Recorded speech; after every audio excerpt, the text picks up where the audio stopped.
Muy buenos días a todos. Estamos con la doctora Shulamit Goldsmith. Hablaremos sobre la trágica figura de Maximiliano, emperador. Shulamit, bienvenida. Muchísimas gracias. Gracias, Alberto. Buenos días a todos, a todas. Gracias por estar en este espacio que hemos estado conviviendo, correspondiéndonos, comunicándonos por Zoom a través de la KEILE. Como dijo Alberto, voy a hablar hoy de una figura que es como casi obligada a dirigirse a ella después de que hablamos en la charla pasada sobre Juárez, el presidente Benito Juárez.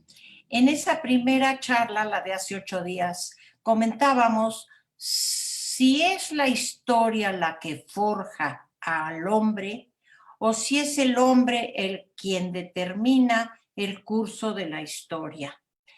Yo traté de dar mi punto de vista la charla pasada, en la que menciono que Juárez es un hombre que se encuentra directamente con la historia.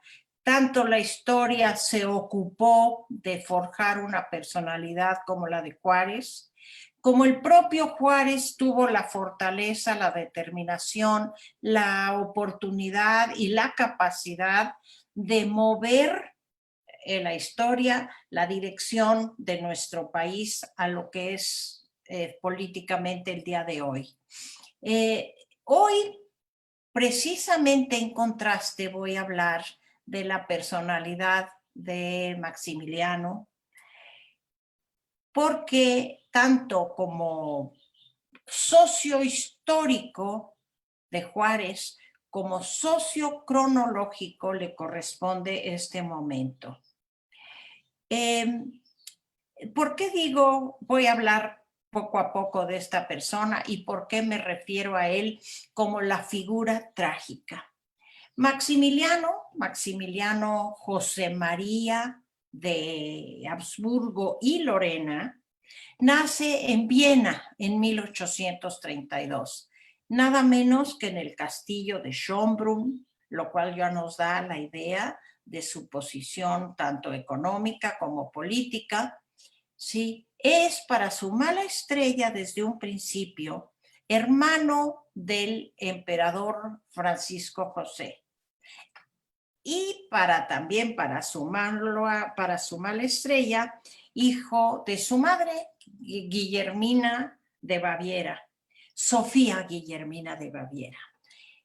Maximiliano es el tercero en orden al trono del imperio, lo cual lo pone en una posición muy incómoda, porque siendo como era un hombre carismático, apuesto,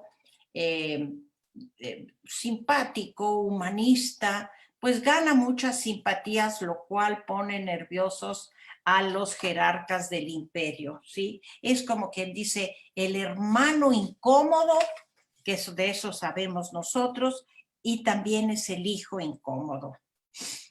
También para su mala estrella se va a casar con una heredera del trono de Bélgica, la princesa o posible emperatriz Carlota, con un montonal de nombres, pero nosotros la conocemos como la emperatriz Carlota, hija de Leopoldo de Bélgica.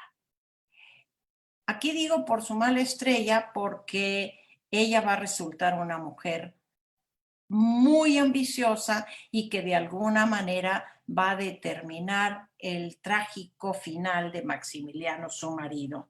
Él había estado comprometido con otra mujer que a punto de casarse se muere y entonces, bueno, pues esta es una alianza, como era en aquel entonces, conveniente para unir reinos, y el nuevo, muy nuevo reino de Bélgica se va a emparentar con el muy antiguo imperio austriaco. Bueno, eso ya son otras cosas. A Maximiliano, que no le toca vivir en Viena porque, como les digo, es una figura incómoda que ha levantado simpatías, que se pone en una situación difícil con su familia. después de ciertos arreglos territoriales políticos en la Europa de aquel momento, le toca vivir en Miramar. En Trieste, frente al mar Adriático, se construyen él y su flamante esposa, porque los dos eran muy jóvenes, en Miramar. Y allí vive él una vida de artista, de biólogo, contemplativa, humanista, tranquila, y estaba pues más o menos, por lo que se puede saber por la documentación existente de aquel entonces, porque para después hay mucha documentación, pero antes no tanta, y él le va a llegar lo que él piensa que va a ser la oportunidad de su vida y a la que brinca Carlota de inmediato. ¿Qué es esto? Aquí, hablando de historia, podemos decir que aquí es el primer momento en el que el destino lo atrapa, ¿sí? ¿Por qué? Porque en México, una zona lejana a Maximiliano, un país del que él no sabe nada, que está revuelto, ya lo vimos la charla pasada, es un país en conflictos constantes de guerra civil, de no decisión entre una opción política y otra, con un presidente fuerte, pero que está constantemente asediado. Ahí de este país revuelto, confuso, le va a llegar una oferta que parece ser pues imposible de rechazar, ¿verdad? Él va a recibir una delegación de un grupo de conservadores que ya venía trabajando un tiempo atrás en Europa, interesados en traer a México a un gobernante europeo, blanquito, católico, que nos pudiera gobernar, porque ya estamos a mediados del siglo XIX, ya tenemos muchos años de independencia y todavía, según los conservadores, y quizá también según los conservadores de hoy, no nos sabemos gobernar, ¿sí? Entonces, llega a Trieste una delegación con un grupo de hombres, no voy a decirles los nombres de estas personas, aunque si después les interesa, con mucho gusto lo menciono, para ofrecerle el trono, ni siquiera el gobierno, sino el trono de un futuro imperio mexicano. Nosotros recordamos que hubo un brevísimo y malogrado imperio mexicano con Iturbide en el primer momento de la independencia. Para los conservadores no se ha quitado la idea que esa es la forma como México debe de seguirse gobernando, a pesar de que están viendo que aquí tienen un gobernante fuerte, firme, con la idea republicana, pero ellos van a Europa después de varios años, después de varias pesquisas, y encuentran que aquí hay un hombre ideal, idóneo para el puesto. Es joven, está casado, tiene sangre azul y es católico. Comprendemos que esta era ya lo mencioné antes, una condición sine qua non para un gobernante mexicano para que venga aquí a una población eminentemente católica.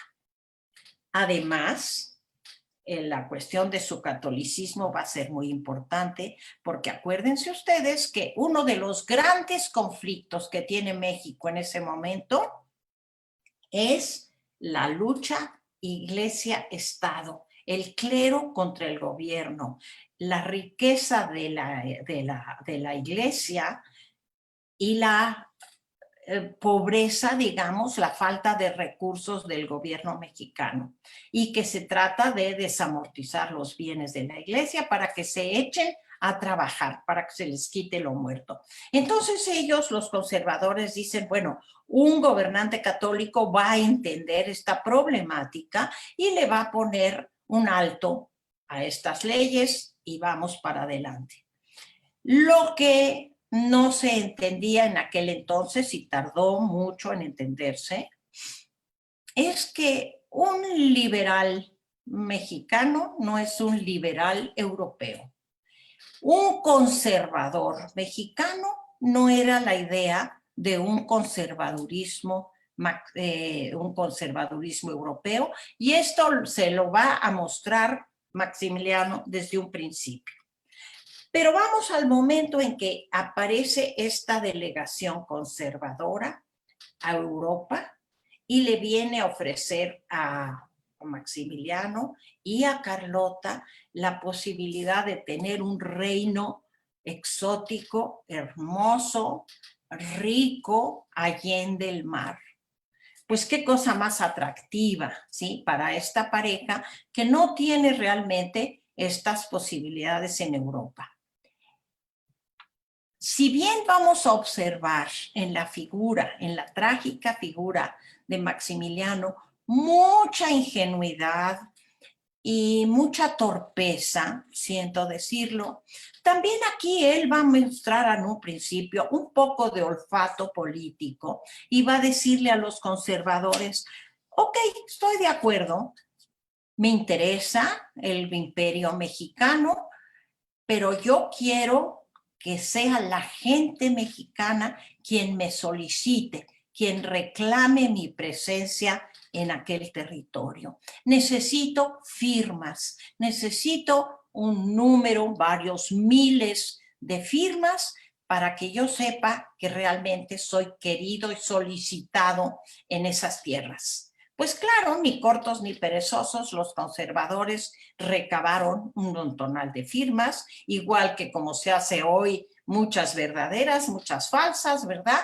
Pero contentan a Maximiliano y Maximiliano se da por satisfecho de que tiene el consentimiento del pueblo mexicano para que llegue a América, a México.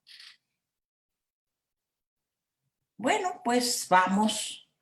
Antes tengo que arreglar ciertas cosas en Europa y aquí nuevamente podemos ver un poco de prudencia en las decisiones de Maximiliano. ¿Cuáles van a ser esas primeras decisiones que él tiene que tomar? Va a hablar con Napoleón III.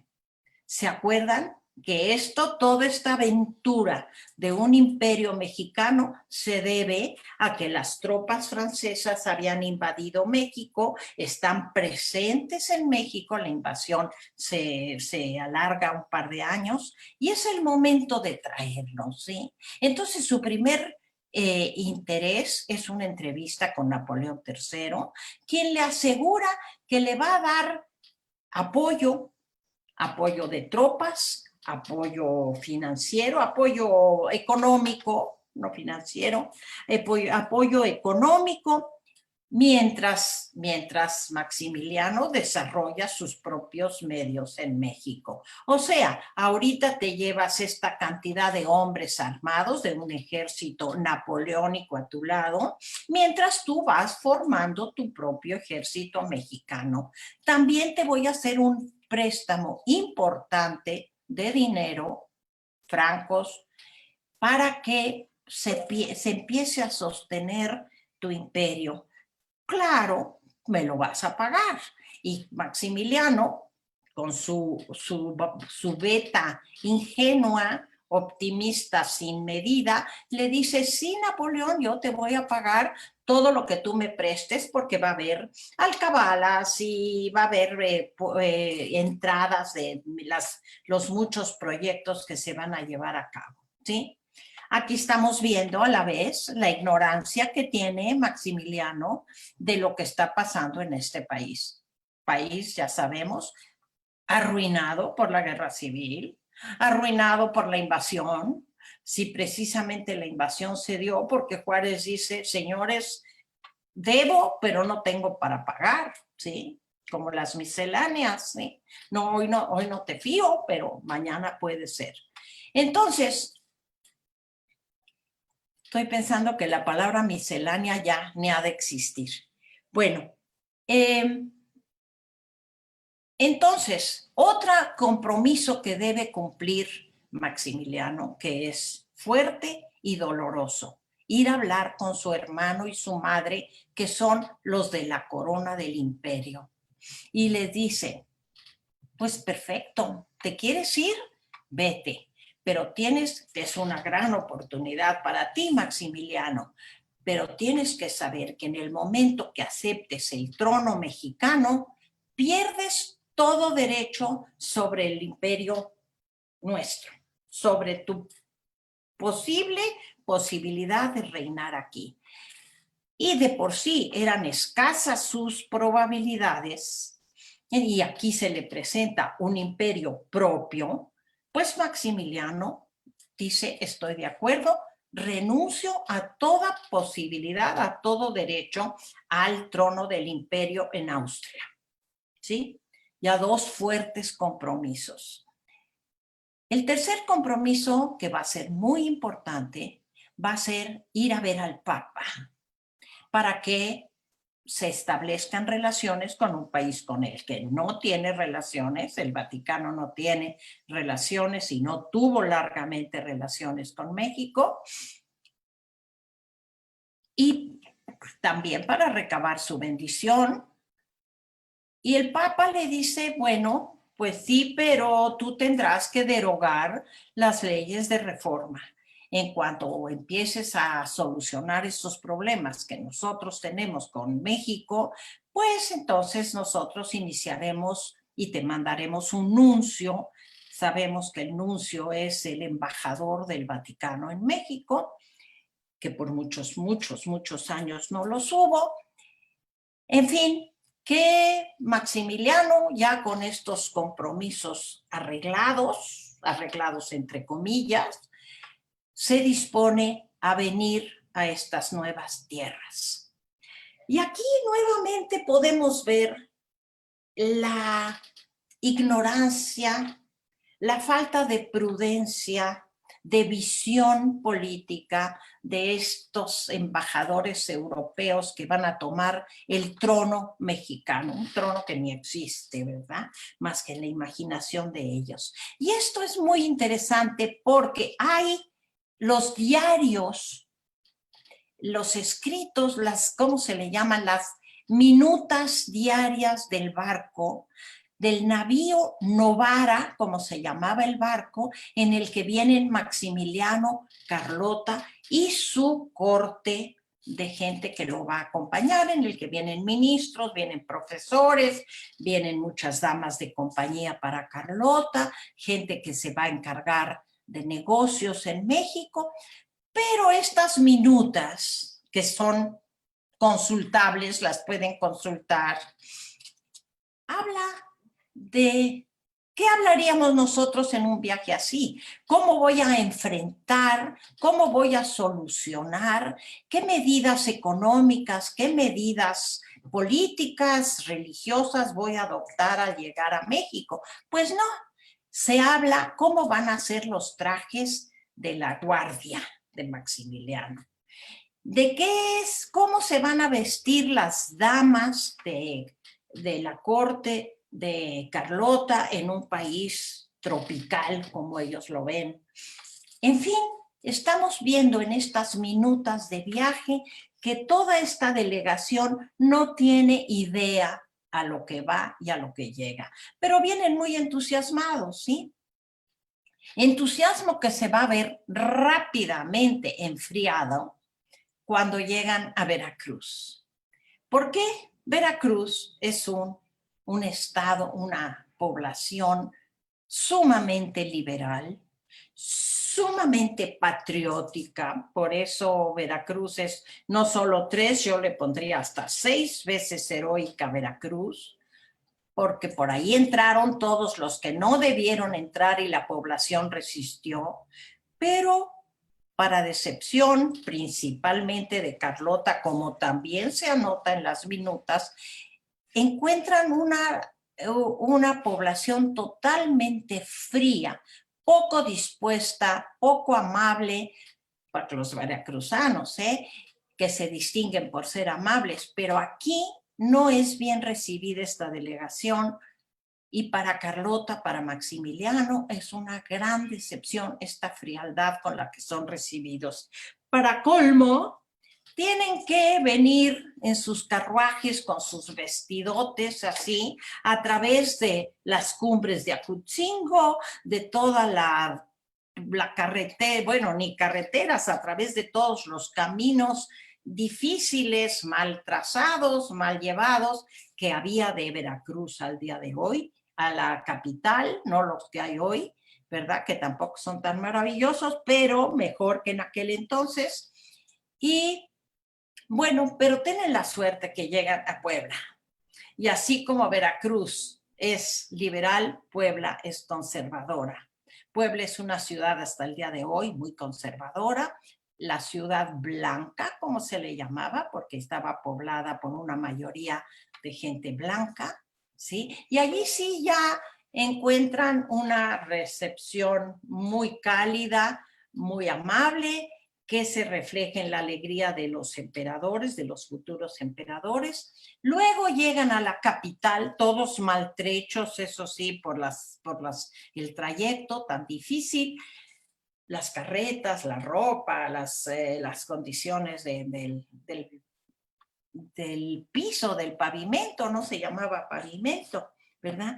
Y entonces ya llegan a la capital, y la capital, sí, los conservadores se han apurado, se han ocupado de hacer una enorme recepción con arcos de triunfo en los lugares donde va a transitar esta delegación imperial, y no quieren, aunque podrían haberse alojado en Palacio Nacional, empiezan con la idea de restaurar el castillo de Chapultepec para vivir en el castillo como corresponde a un emperador y a una emperatriz, ¿sí?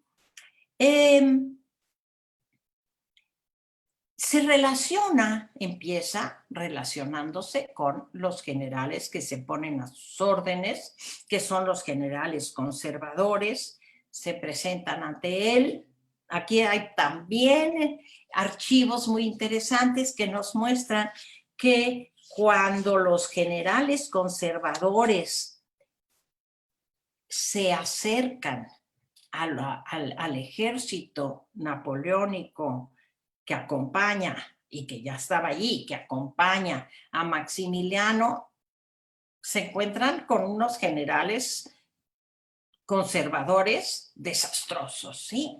Mal armados, mal vestidos, mal informados, y esto, pues, dicen, ¿cómo le vamos a hacer caso a estos, como quien dice, piltrafa de generales? Aquí estamos el general Foré, el general Lorenzés, Bazaine, todos estos franceses que son del ejército napoleónico, que era la crema innata de Europa, ¿sí? Bueno, pues debieron haberles hecho caso a pesar de lo desarrapados que andaban, porque por no seguir sus instrucciones se dio aquella batalla de Puebla, en la que la batalla se pierde, ¿sí? Finalmente no se pierde, no pierden ellos la guerra, pero sí pierden esa batalla, lo cual hace que sea una gran noticia en Europa, que pone en vergüenza a Napoleón III y manda fuerzas mucho mayores a México. Bueno, entonces en este momento tenemos que hay una fuerte base para el imperio. Ahora, Maximiliano es un hombre de buenas intenciones. Es un hombre que quiere adoptar a México como su verdadera patria. Inicia obras de embellecimiento de la capital. Todos sabemos que nuestro famoso Paseo de la Reforma es el Paseo de la Emperatriz, en la que quería Carlota, desde los balcones del castillo de Chapultepec, ver el trayecto de Maximiliano desde el Zócalo, desde donde estaba Palacio Nacional, donde trabajaba Maximiliano, y llegar hasta su casa. Bueno, pues a ella le debemos el Paseo de la Reforma, ¿sí? Después va a querer organizar los ferrocarriles, aunque no logra gran cosa, los correos, las carreteras, en fin, él tiene buenas intenciones. No entiende lo que está pasando. Como les mencioné en una charla anterior, él está tan embebido en lo propio y no entiende la labor del presidente al que están haciendo correr de un lado para otro, como les comenté anteriormente, que tiene la ingenuidad o el descaro, según diferentes historiadores lo ven, de ofrecerle a Juárez que se siente a su lado, porque reconoce que Juárez es un hombre capaz, que tiene simpatías entre el pueblo, que tiene buenas ideas. Entonces, que venga a gobernar junto con él. Ya les comenté que naturalmente Juárez lo ignora y Juárez no va a sentarse a gobernar junto con un invasor, ¿verdad? Entonces, aquí estamos ya obteniendo una idea de la figura de Maximiliano. Hasta ahorita podríamos decir, bueno, es un hombre bien intencionado y nada más. Pero más tiempo va a dedicar él a irse a Cuernavaca, por ejemplo, donde pasaba largas temporadas, donde le daba gusto a su vocación de biólogo, de ornitólogo, de cuestiones románticas, y pues descuida mucho el gobierno. Carlota, que era una mujer hábil, una mujer astuta, como les dije, ambiciosa, va a tomar cartas en el asunto a la gente en México, aún a la sociedad conservadora. Esta pareja empieza a no gustarles. Ella, por su frivolidad y porque en una época en que la mujer no tenía que hacer nada en el gobierno, ella se aboca a hacerlo, a ser una mujer que maneja las cosas, pero principalmente va a perder la simpatía y eventualmente el apoyo de los conservadores por lo que les dije respecto del Papa. Cuando Maximiliano viene a México, no le interesa derogar las leyes de reforma. Él encuentra, como europeo que es tiempo de hacer una separación de Iglesia-Estado. Hay que acordarse, bueno, es otro asunto, las leyes de Cádiz, que ya desde España ya también habían dicho, el gobierno es el gobierno, la iglesia es la iglesia, no tiene nada que hacer uno junto con el otro. Pueden caminar lado a lado, pero no mezclados en un solo ente gobernante. Entonces, Maximiliano no deroga las leyes, no quita la desamortización de los bienes, insiste en una educación laica, insiste en la existencia de un registro civil, o sea, está reforzando las leyes de reforma. Esto, pues, cae como un balde de agua fría sobre los ideales conservadores que se están dando cuenta de eso que les dije anteriormente. No es lo mismo el liberalismo que imperaba ya de tiempo en Europa que el liberalismo mexicano, o más importante, el conservador europeo no es el conservador mexicano, con lo cual Maximiliano va a resultar más liberal que los liberales mexicanos. Poco a poco va a ir perdiendo la simpatía y el apoyo de los conservadores. Obvio que el Papa, el Vaticano, no le manda ningún nuncio, no lo apoya, lo que es más, le exige, y como Maximiliano no cede, se rompe la relación. Igualmente, Napoleón III empieza a retirarle el apoyo. Porque Napoleón III tiene sus problemas graves en Europa.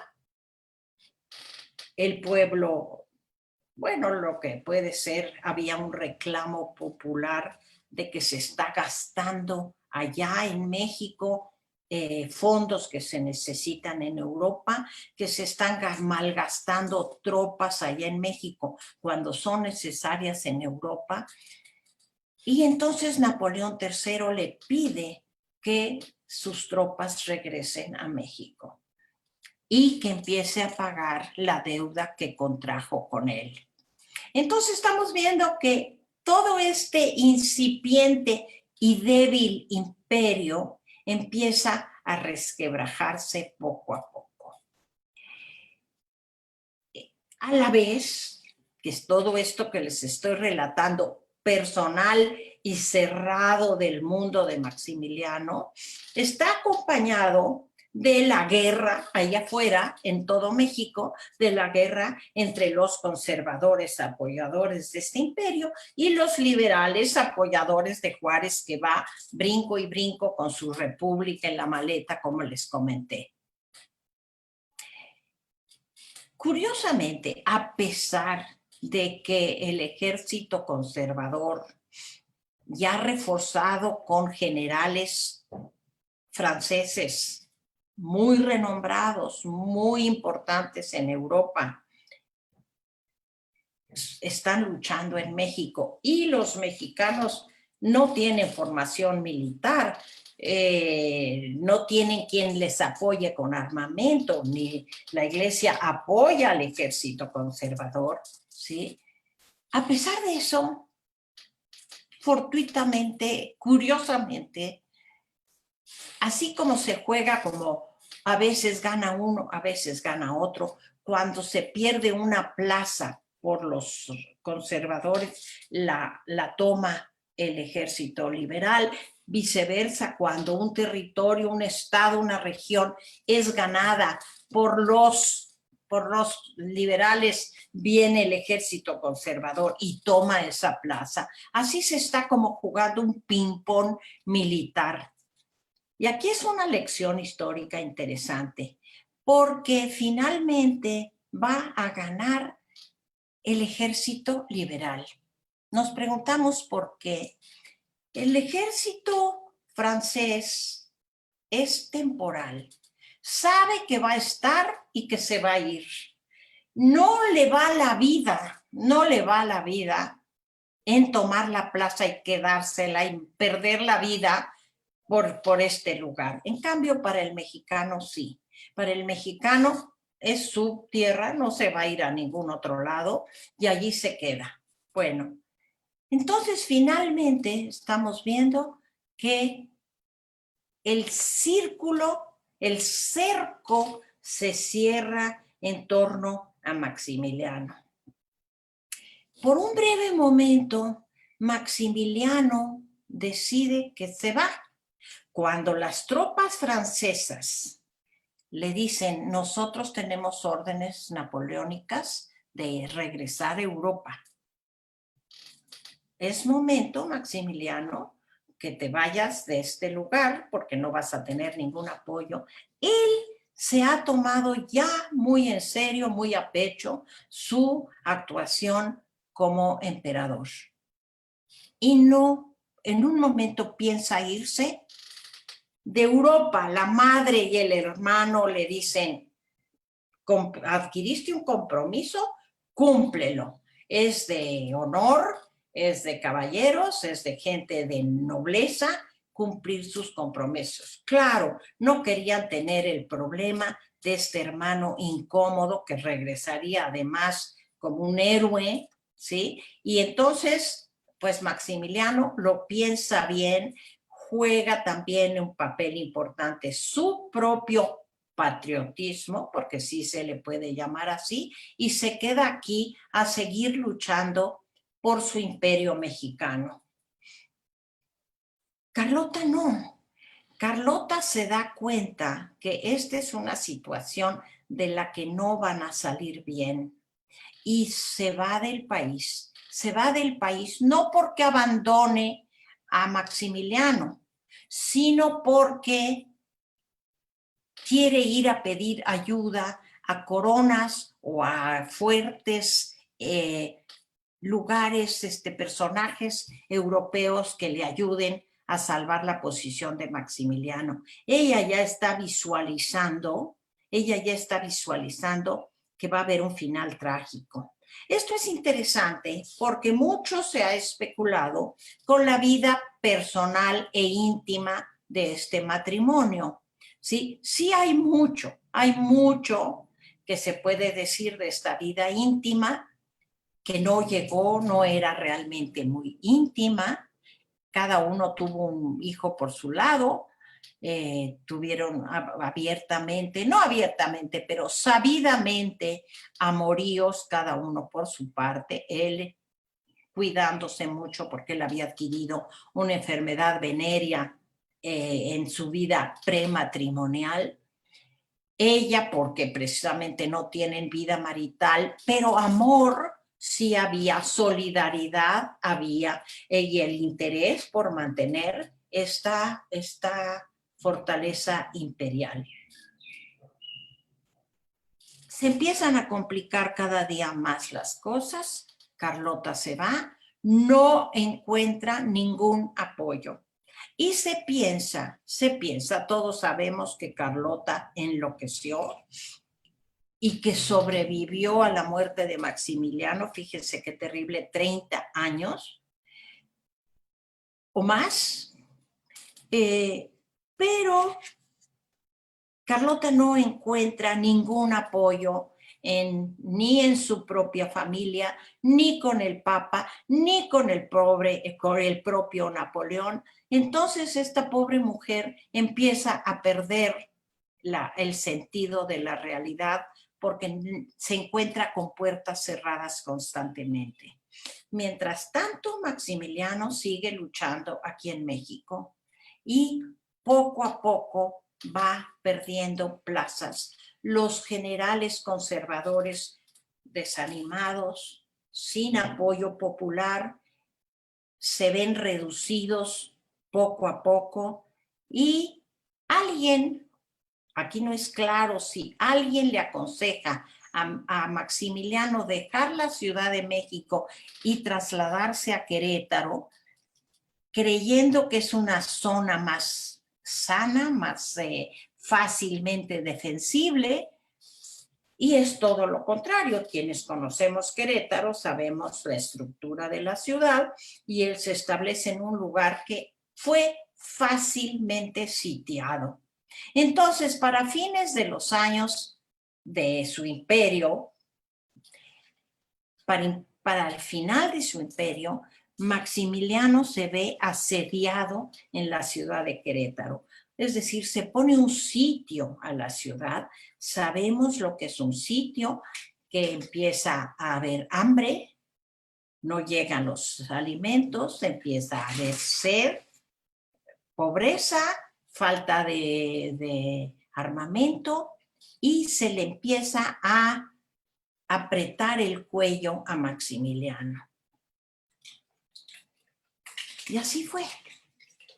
Maximiliano, además, uno de sus generales, acuérdense que son las 3 M's, los M&M's, sí, que son Maximiliano, Miramón y Mejía.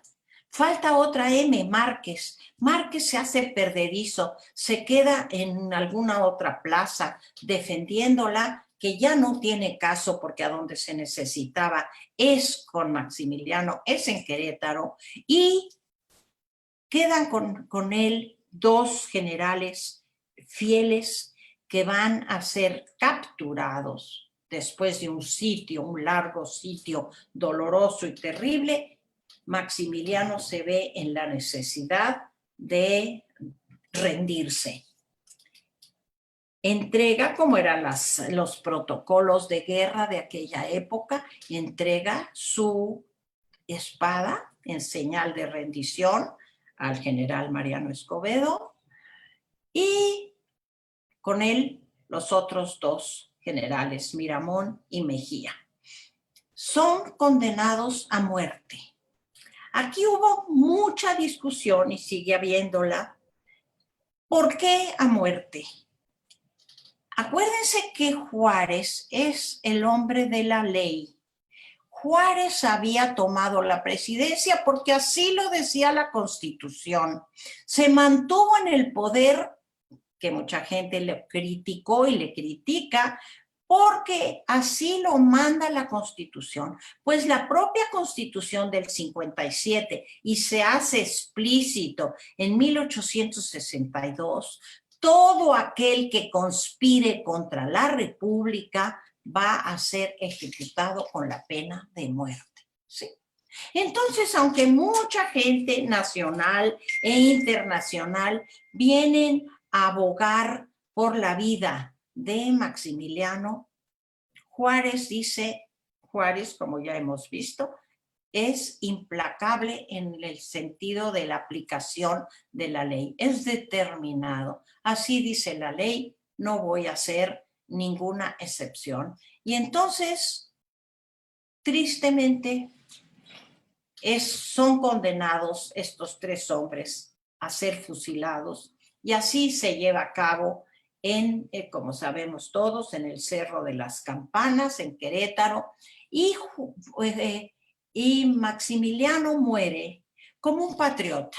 Hay un texto muy conmovedor, un discurso corto, muy conmovedor, en el que Maximiliano, a la hora, ya lo había hecho cuando se confiesa una noche antes de su ejecución, pero en el momento en que los fusiles están por ejecutarlo, él dice que esta es su patria, que todo lo que hizo fue por el bien de su patria, a la que le desea bienestar, que prospere, que los mexicanos encuentren el camino para un mundo de concordia, etcétera, etcétera, y gritando ¡Viva México! Todo esto pues suena a telenovela, pero así sucedió y fue muy conmovedor, porque vemos cómo este hombre, la historia se lo engulló. Él estuvo, así como decíamos que Juárez estuvo cuando recibe la presidencia en el momento adecuado, en el lugar adecuado, Maximiliano está en el momento inadecuado, en el lugar inadecuado, y pues así le fue. Le habían dicho anteriormente que cuando Carlota se fue, Carlota había muerto, ¿sí? Y eso lo desanima mucho también. No sabemos si eso tuvo que ver con su final. Su final estaba predestinado por la ley, prescrito por la ley, ¿sí? Por la ley mexicana. Iba a morir. Después hay muchas otras elucubraciones respecto de su muerte, porque aún muerto tuvo un final todavía más trágico, porque en el proceso de embalsamamiento, no sé si se dice embalsamiento, probablemente se diga embalsamiento, que aquí no era nada efectivo, nada popular, pero hay que hacerlo así para mandarlo de regreso a Europa. Este proceso se complicó. Los médicos embalsamadores no hicieron bien su trabajo. Se tuvo que rehacer este proceso. En el interín hay muchas cuestiones legales entre Francia, entre Austria y México. Para México ya no es tan importante porque ya finalmente es el féretro. Y como les digo, aún los conservadores habían perdido todo interés en él. La única que seguía pendiente de él, ni siquiera su hermano ni su madre, es Carlota, que ya está fuera de sus sentidos. Entonces, el cadáver, cuando se logra embalsamar, finalmente es embarcado, es confundido en el ferrocarril en el que se le va a mandar a Veracruz, ¿sí? Hay toda una serie de peripecias, hasta hay escritos un poco en son de comedia, ¿sí? Sobre el cadáver y el féretro de Maximiliano, que no tiene nada de comedia, pero fueron tantas peripecias curiosas que se volvió como un chiste el cadáver de Maximiliano. Más son de tragicomedia, fue su vida, pero su muerte también. Y finalmente hay una anécdota respecto de que a la hora de embalsamar había que quitar sus ojos y dijeron las malas lenguas que Juárez le envidiaba sus ojos azules y entonces por eso le quitaron. Es el proceso de embalsamar lo que requiere de los ojos. No soy muy especialista en eso, pero eso he investigado por el caso de Maximiliano.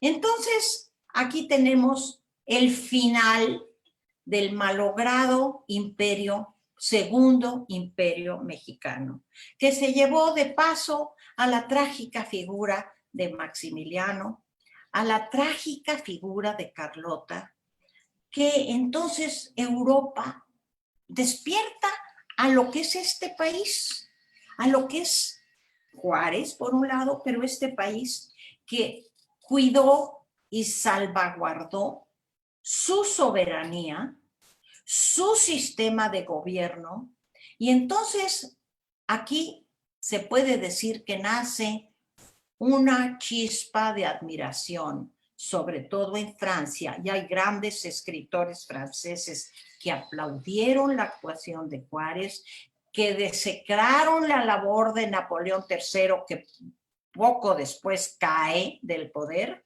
y entonces para siempre, y aquí sí esperamos y hemos logrado que para siempre, la idea de un imperio, de que seamos parte de un imperio, que México deje de ser algo que no sea una república, se desecha por completo.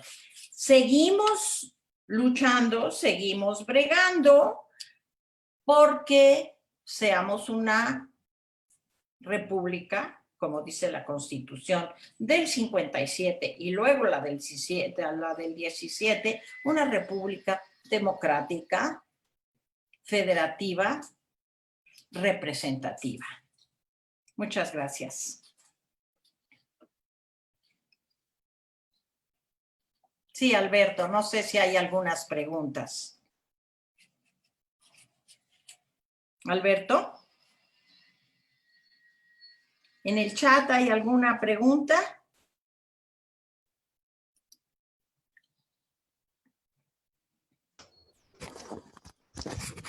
Sí, Shulamit, perdón. Alberto, creo que hay algunas preguntas, por lo menos en el chat hay algo. Amelie, ¿quieres hablar? Sí, tengo alguna duda a nivel personal. Yo sé que, bueno, Maximiliano era el hermano incómodo, pero a pesar de ser el hermano incómodo al que querían hacer a un lado y que no les molestara y demás, pues también los Habsburgo siempre fueron como de expandir sus territorios, sus monarquías. Cuando se vio perdido, que se vio totalmente perdido y ya no tuvo la ayuda de Napoleón, y en efecto él renuncia a todo lo que tiene que ver con el imperio de su familia, también es cierto que a los Habsburgo, no por él, sino por lo que representaba una monarquía perdida, pudieron haberlo ayudado y jamás lo hicieron. ¿Era tan fuerte el odio del hermano incómodo como para darle la espalda de esa forma? Mira, no, yo no lo llamaría odio, sino que conveniencia política. Como les dije, y como tú sabes, Amelie, él era un hombre apuesto, era simpático, era sencillo, le gustaba a la gente. Entonces, si él regresa ya con el halo de un hombre que vivió allende los mares en un país tropical y salió porque le quitaron apoyos, etcétera, hubiera sido muy incómodo. Yo también me he preguntado cómo su propia madre, que en un momento parecía que por bonito él era el consentido, en la infancia él era el consentido de su madre, cómo se niega a recibirlo de regreso y le niega toda ayuda. Ahora, eso es una, como te digo, no lo llamaría yo odio, sino lo llamaría yo interés político, porque él hubiera traído algún problema al imperio de Franz Joseph. Otra cosa me preguntabas, los Habsburgo. Los Habsburgo, claro, los Habsburgo hicieron infinidad de alianzas matrimoniales para extender el nombre de los Habsburgo con todos los reinos europeos. Por fortuna o por desgracia, no sé, depende del criterio de cada quien, la mayor parte de estas alianzas, de estos matrimonios, resultaron fallidos y resultaron muy dramáticos y trágicos, ¿sí? Acuérdate, lo mencioné, que el casamiento del propio Maximiliano con Carlota es por relacionarse con el recién nacido imperio de Bélgica. Bélgica se acababa de separar de los Países Bajos, se erige como independiente con el rey Leopoldo, muy ambicioso también, y aquí se hace esta alianza con los Habsburgo y con la casa reinante de Bélgica. Entonces, digo, fue una situación muy desgraciada, muy trágica, muy dramática para esta pareja. Gracias. No sé si contesté, sí. Sí, gracias. Shulamit, tenemos otra pregunta. Dice, ¿Maximiliano fue una víctima? Bueno, no sé qué quiere decir víctima, ¿sí? Fue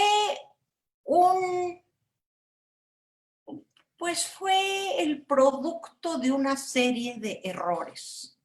Si a eso le podemos decir víctima, pues sí, pero la palabra víctima conlleva otras connotaciones, ¿sí? Sí fue un hombre que la historia, los eventos históricos, los eventos personales, ¿sí? Lo acorralaron y lo pusieron en una situación de la que ya no pudo salir. Víctima, te voy a decir por qué tendría yo mis reticencias en llamarlo víctima, porque él también tuvo que ver con esto. Él se metió en una aventura en la que no le correspondía. ¿Qué tenía que hacer un joven austriaco en este país? Sobre todo en la época en la que está viviendo Europa. Europa ya es una Europa mucho más liberada, mucho más liberal, mucho más abierta. Ya estamos viendo, Napoleón III cae poco después por sus políticas. Entonces, víctima me parece una palabra muy fuerte, pero sí, como puse en el título, es una figura trágica. Personalmente nos conmueve. A mí la figura entre más la estudio y más investigo, porque hay mucho donde investigar sobre Maximiliano, y sobre todo este imperio, que fue como primero empieza con grandes bombos y platillos, con grandes luces, y termina en cenizas en la peor oscuridad. Aquí les recomiendo, acuérdense siempre nuestra aliada maravillosa, que es la literatura. Hay muchos libros sobre este periodo. Está el muy famoso y muy bien hecho de Fernando del Paso, Noticias del Imperio, que allí nos da un panorama general sobre ambos, sobre todo de Carlota. Entonces, pues no sé si llamarle víctima o simplemente un agente de la historia. Un hombre que no midió las consecuencias de sus actos. Nos preguntan también, Shulamit, ¿qué pasó con su hijo y el de Carlota? Mira,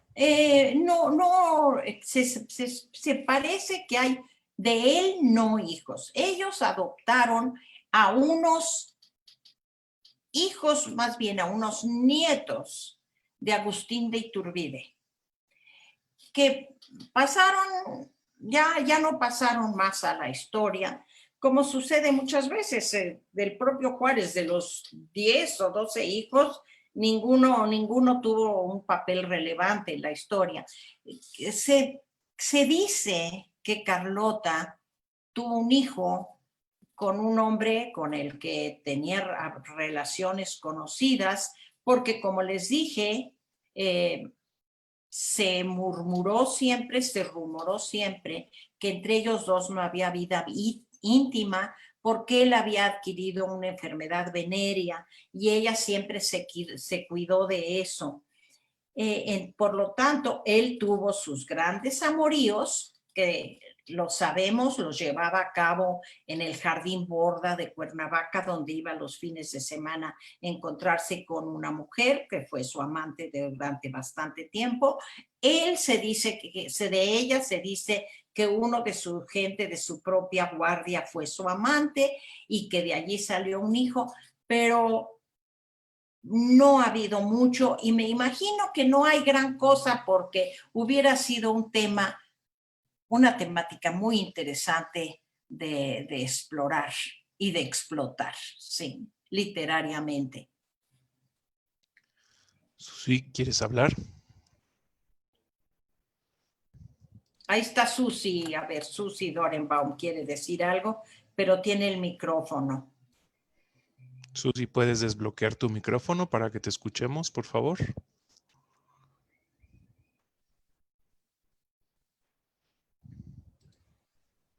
Mientras tanto, te pregunto, Shulamit,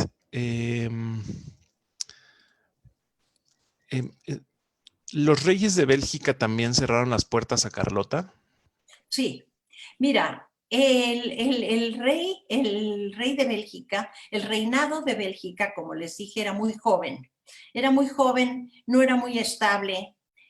Hasta el día de hoy, Bélgica es un país que es bastante aislado, bastante pequeño, que se ha buscado para el día de hoy ciertos negocios muy redituables para tener una relevancia, ¿sí?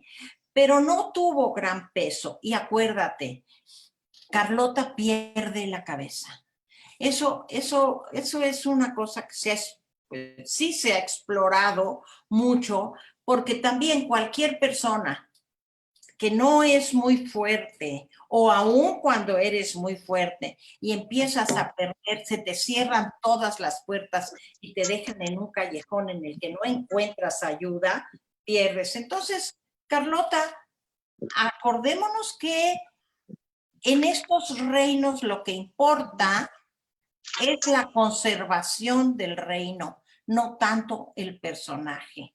¿Sí? Desde los griegos, acuérdense estas madres que sacrificaron a sus hijos por una idea en nuestra propia historia, ¿sí? Hannah, cómo sacrifica a sus hijos por un ideal histórico o religioso o lo que sea. Entonces, no hay apoyo final para Maximiliano ni para Carlota. Muy triste y muy trágico. Susi, creo que ya lo lograste. Susi, ¿te escuchamos? No, yo nada más quiero felicitar a Shu. Es una clase extraordinaria.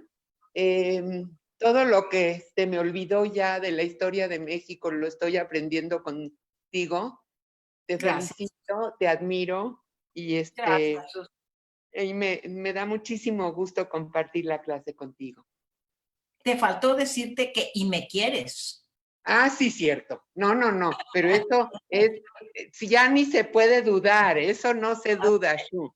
Nada Gracias. más espero con ansia que termine pandemia y nos podamos dar un abrazo de cariño. Gracias, Susi. Muchas gracias. Ándele, un beso. Gracias. Si alguien más quiere hablar o tiene alguna pregunta. A ver, creo que aquí hay una más. Bueno, es una felicitación de Amelie. Es maravillosa la manera de exponer de Shulamit. Muchas gracias. Tenemos algunas otras felicitaciones en Facebook. Muy interesante. Gracias. Dice Billy Mam. Una gran clase de historia. En fin, como siempre, muchas felicitaciones a la doctora Shulamit. Gracias, gracias a todos. Creo que ya no hay otras preguntas. Aquí hay una pregunta de Linda Lichi, pero no entiendo muy bien, que me pregunta quiénes fueron sus cónyuges. ¿De quién? A ver, Linda, si quieres hablar, bienvenida. Abre tu micrófono. Me refería, pero ya lo contestaste, que con quién tuvieron estos hijos, tanto Maximiliano como Carlota, pero ya dijiste que Carlota con alguno de su propia guardia y Maximiliano probablemente con esta amante que tuvo, pero no sabemos, seguramente también de su misma corte, me imagino.